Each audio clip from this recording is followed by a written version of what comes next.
В този специален епизод се срещаме с една от най-обичаните и финно въздействащи фигури в българската естрада, а именно Снежана Петкова от легендарната група Трик.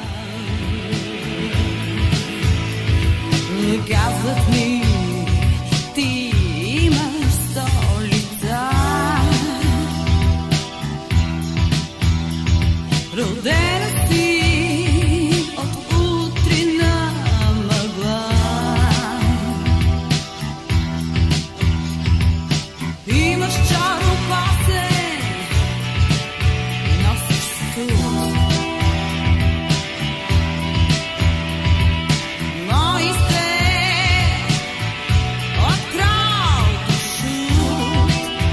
Ще говорим за сцената, за тишината зад нея, за годините като част от музикалната история на България. Рамо до рамо с Васил Найденов, Силви Въртан, Йорданка Христова, Мая Нешкова. И за избора да бъдеш не само звезда, но и учител, замишленик и опора за младите таланти. Тя е музикален редактор в Александър Аудио на анимационни филми за Дисни. Вярно е,